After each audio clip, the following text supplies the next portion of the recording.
안녕하세요. 자, 이번 시간에는 1차 세계대전 이후에 유럽 사회에서 성립된 베르사유 체제가 뭔지, 그리고 민족운동은 또 어떤 식으로 일어났었는지에 대해서 같이 보도록 하겠습니다. 자, 일단 베르사유 체제가 뭐냐면요. 1차 세계대전 이후에 이제 그 전후 처리를 위해서, 그러니까 전쟁 후에 이걸 어떻게 처리하냐를 위해서 회의를 합니다. 그게 바로 파리 강화 회의라는 건데요.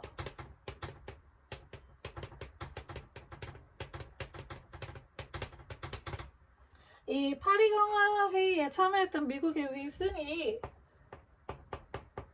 우리 한국사 배우신 분들은 굉장히 익숙하실 텐데, 민족 자결주의를 이야기합니다.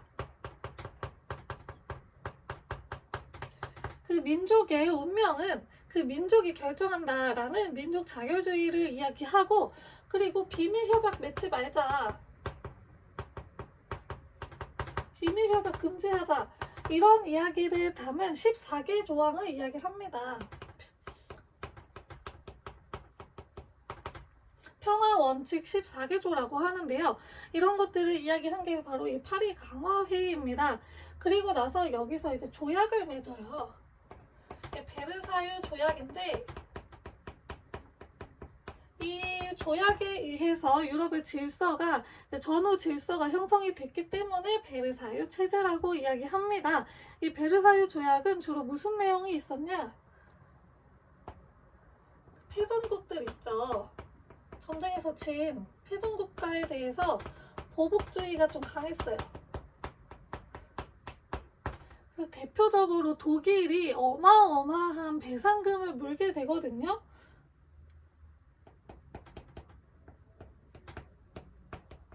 그래서 독일에 인플레이션이 굉장히 심하게 와요. 왜냐면 이 배상금을 갚기 위해서 은행에서 돈을 마구마구 찍어내다 보니까 인플레이션이 굉장히 심하게 와서 나중에 경제공황이랑 겹쳤을 때 나라가 난리가 납니다. 그래서 이제 나중에 배울 텐데, 그래서 이제 나치가 득세할 수 있었던 건데요. 그래서 독일 배상금 문제 이런 것들 통해서 굉장히 엄청난 큰 보복주의가 있었던 조약이 바로 이 베르사유 조약입니다. 그리고 이 베르사유 조약에 의해서 폴란드는 독립을 하게 되었습니다.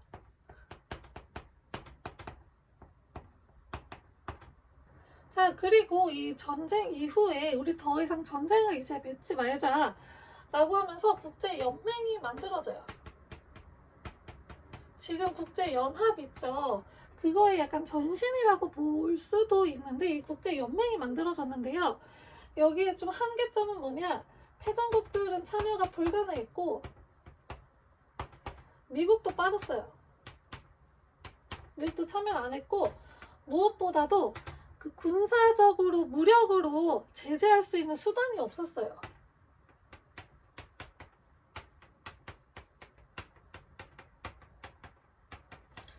약간 이런 한계점이 있어서 국제연맹은 좀 그렇게 성공적으로 뭔가 일을 하지는 못했다고 합니다. 자, 그리고 이후에 더 이상 이제 전쟁이 일어나면 안 되잖아요. 그래서 여러 가지 그 조약들이 좀 맺어지게 되는데요. 먼저 워싱턴 조약이 맺어집니다. 더 이상 전쟁을 방지해야겠죠. 그래서 워싱턴 조약은 왜 일단 소집이 됐냐? 일본이 지금 태평양 지역에서 좀 기세가 심상치 않아요. 그래서 일본이 태평양 지역에서 그 기세를 더 넓힐 수 없도록 군비를 감축하자라는 거거든요. 그래서 일단 이 워싱턴 조약을 맺게 된 배경은 일본이 태평양에서 이제 세력을 확장하는 걸 막기 위해서고, 우리 군비 축소합시다 라고 이야기를 했습니다. 자, 그리고 그 이후에 나중에 런던에서 또 한번 조약이 맺어지는데, 런던 회의라고도 해요. 이건 나중인데 그 경제 대공황이 와요. 그러면서 군비를 좀 축소할 필요를 느낀 거죠. 그래서 이 런던 회의에서는 대표적으로 이제 해군의 군비를 축소하자고 이야기합니다. 이렇게 이야기를 했던 게 이제 런던 회의고요. 그 다음 로카르노 조약이 있어요. 자, 이 조약에서 무엇을 이야기하냐? 우리 베르사유 체제 성립됐지.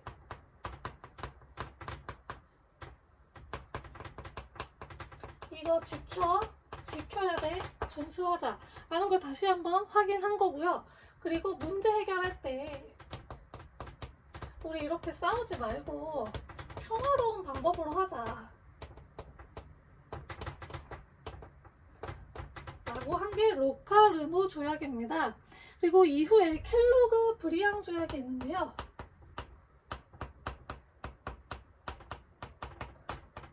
여기서도 비슷한 이야기를 했어요. 우리 문제가 발생했을 때 전쟁으로 해결하려고 하지 말자.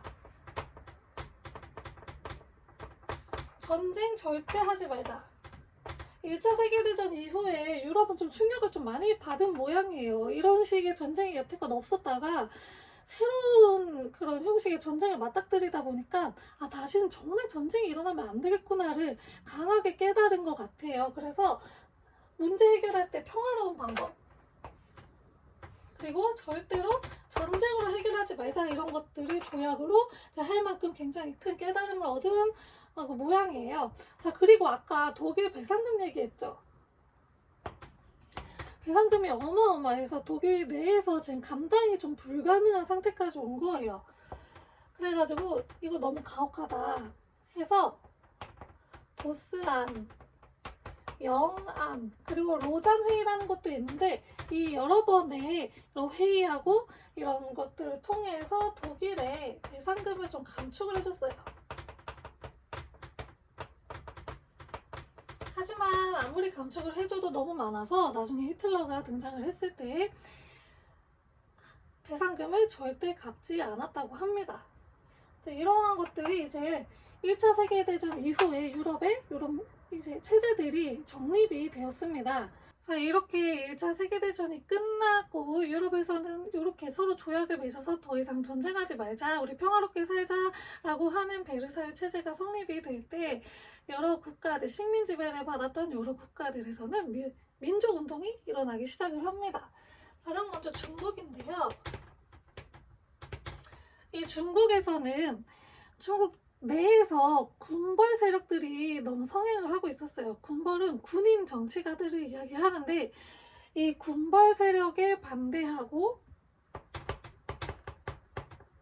거기다가 일본 세력, 그리고 일본도 마찬가지지만 계속 이야기했죠. 중국이 굉장히 큰 시장이기 때문에 제국주의 국가들이 계속해서 중국을 노리고 쳐들어왔었다고 했죠. 그래서 그 반제국주의 이념을 가지고 국민당과 공산당이 합작을 합니다. 당시에 이제 중국은 국민당과 공산당이 나누어져 있었는데, 우리끼리 싸우면 외부의 적에 대처를 할 수가 없으니까 일단 외부의 적을 물리치는 게 우선이다. 그러니까 우리끼리 합작을 하자, 우리끼리 뭉치자 라고 해서 제1차 국공합작이 일어나게 되었습니다. 이때는 이제 국민당의 힘이 조금 더 세서 국민당을 주축으로 해서 거기에 공산당의 일원들이 개인적인 자격으로 들어가는 형식으로 이렇게 들어갔다고 했고, 우리 지난 시간에 러시아 혁명 이야기하면서 코민테른 이야기했죠. 이 코민테른에서도 중국 공산당에게 그 공산당 세력의 확장을 위해서 국민당하고 좀 합칠 필요가 있겠다, 그 힘을 좀 빌릴 필요가 있겠다라고 지령을 내려요. 그래가지고 1차 국공합작이 이루어지게 되었습니다. 자, 근데 순원의 뒤를 이어서 총통이 된 장제스는 지금 일본을 몰아내는 것도 중요하지만 일본보다 우리 안에 있는 공산당을 몰아내는 게 더 중요하지 않겠어? 라고 이야기를 해요. 그래서 공산당 토벌을 먼저 이야기해요. 북벌이라고도 이야기하는데, 그러다 보니까 이 국공합작도 결렬이 되고 서로 좀 싸우게 되는 그런 모습이 벌어지는데, 다행히도 공산당의 마오쩌둥이 정신을 바짝 차려가지고 아, 이거 지금 국민당하고 우리 싸우면 외부 침략에 절대 대응할 수 없다. 그러니까 우리가 조금 참자 해가지고 공산당 쪽에서 그 공산당이 갖고 있던 군대가 홍군이거든요. 홍군의 대장정을 실시합니다. 그래서 전쟁을 피해서 이제 걸어가면서 농촌 사람들도 만나고 하면서 좀 이제 세력을 조금씩 굳건히 했죠. 농민들의 지지도 받고 이렇게 하는 그런 일이 벌어졌다고 합니다. 이때 마오쩌둥이 정신 바짝 차리지 않았으면 국공내전이 이루어졌고 결국에는 외부의 침략에 제대로 대응하지 못해서 중국이 아마 무너졌을 수도 있어요. 근데 다행히도 공산당의 마오쩌둥이 국공내전까지는 가지 못하게 잘 대처를 했다고 합니다. 중국에서는 이런 일이 있었고, 다음 인도입니다. 자, 인도도 마찬가지로 이제 영국의 간섭을 받고 있었어요. 영국이 무슨 법을 만드냐? 롤레트법, 롤러법이라고도 하는 법을 만드는데 이 법은 영장 없이 그 자리에서 바로 체포, 구속 가능하고 처벌까지도 가능하게 만든 게 바로 롤러법이에요. 이 롤러법도 그렇고 소금세도 만들면서 이 간디가 등장을 하는데, 간디가 이 영국의 이런 식민 지배에 반대해가지고 폭력을 쓰지 말되 복종하지 말자, 비폭력 불복종 운동을 펼칩니다. 그래가지고 대표적으로 소금 행진이 있어요. 이거는 이제 소금세 만드는 거에 반대해가지고 계속 행진을 나가는 거죠. 그게 이제 소금 행진이에요. 여러 사람들이 같이 그 행진 대열에 들어갔다고 합니다. 그래서 이 소금 행진도 하는데 정말로 폭력을 사용하지 않고서 또 이제 나는 복종하지 않겠다라고 하는 이런 의지를 강하게 보여줬고, 그리고 간디 사진을 보면 물레하고 같이 있는 사진이 있어요. 이게 뭐냐면 나 영국 상품 안 쓰고 우리 물건은 내가 직접 만들어서 쓰겠다라고 하는 걸 상징적으로 보여주는 거라고 합니다. 그래서 그런 물레를 돌리면서 이제 그런 그 비폭력 불복종 운동을 보여줬다고 합니다. 자, 그리고 또 한 명이 있는데요. 네루라고 하는 사람이 있어요.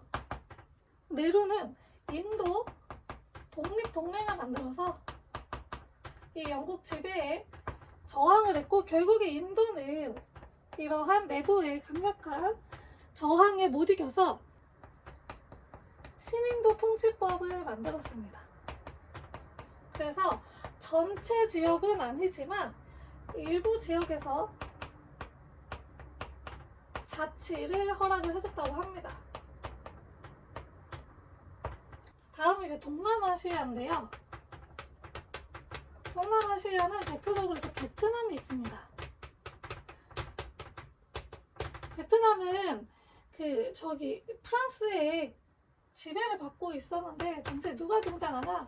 호치민이라고 하는 사람이 등장을 해요.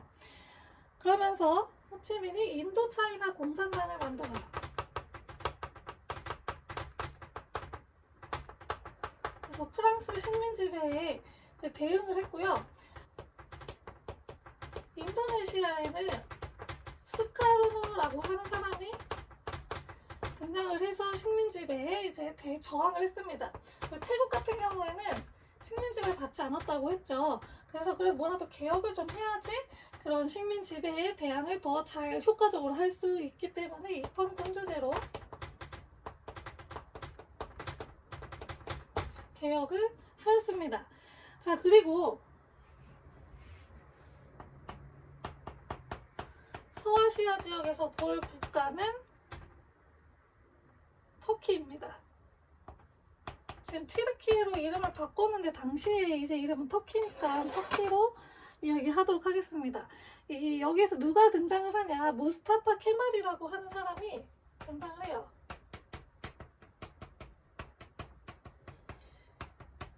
여기 무슨 나라가 있었냐? 오스만 제국이 있었어요. 이 오스만 제국의 청년 티르크당 혁명도 일어나고 이러면서 사이가 뒤집혀지면서 무스타파 케말이라고 하는 사람이 등장을 해요.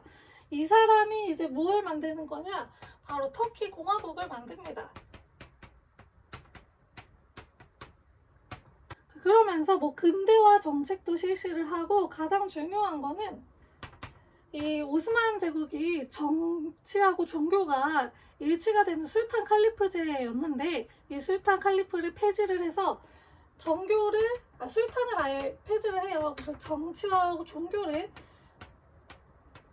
분리시켰습니다. 그래서 이러한 개혁이 일어났고, 이제 마지막으로 이집트에서는 영국이 지배를 하고 있었는데, 영국이 이집트에 약속을 해요. 1차 세계대전에 우리 영국의 편으로 참전을 해주면 너네 독립해주겠다. 독립을 약속을 하는데, 이 나쁜 놈들이 약속을 지키지가 않아요. 그래가지고 이집트 내에서 이제 그 저항운동이 일어나죠. 우리 독립시켜준다고 했잖아.